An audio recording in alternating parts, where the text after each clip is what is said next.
നമ്മൾ ജീവിക്കേണ്ടത് നമ്മുടെ മാത്രം ഉത്തരവാദിത്തം. ആരെയും കണ്ടിട്ടോ എന്തെങ്കിലുമൊക്കെ നടക്കുമെന്ന് വിചാരിച്ചിട്ടൊന്നല്ല ജീവിക്കേണ്ടത്. നമ്മളിവിടുന്ന് പോയാലും ഈ ലോകത്ത് പ്രത്യേകിച്ച് മാറ്റങ്ങളൊന്നും വരത്തില്ല. ആകെ മാറ്റം വരുന്ന നമ്മുടെ ജീവിതത്തിൽ മാറ്റമാണ്. നമ്മൾ വിചാരിക്കും നമ്മൾ പോകുന്നതോടെ നമ്മുടെ പ്രയാസങ്ങൾ മാറുമെന്നാണോ? ഒരിക്കലും ഇല്ല.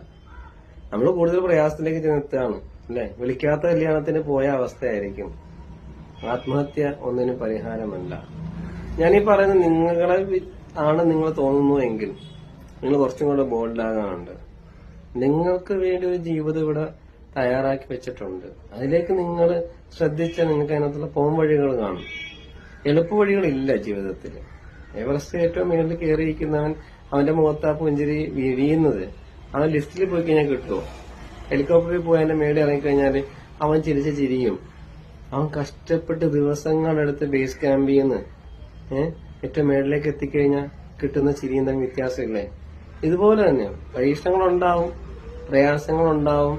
നമ്മൾ ഏറ്റവും വിശ്വസിച്ച് നമുക്ക് ഏറ്റവും വേണ്ടപ്പെട്ടെന്ന് ചേർത്ത് നിർത്തി ചിലപ്പോൾ ചതിക്കാം. നമുക്കെല്ലാം തകർന്നിരിക്കാം. അപ്പോഴും നമ്മളെക്കുറിച്ച് മാത്രം ചിന്തിക്കാതെ ലോകത്ത് ഇതുപോലെ എത്രയോ ആൾക്കാരുണ്ടാവും. പെടുന്നതിന് ജീവിതം ഇല്ലാതായോ? അവരും ജീവിക്കുന്നില്ലേ? തിരിച്ചു പിടിക്കണം നമുക്ക് നമ്മുടെ ജീവിതം.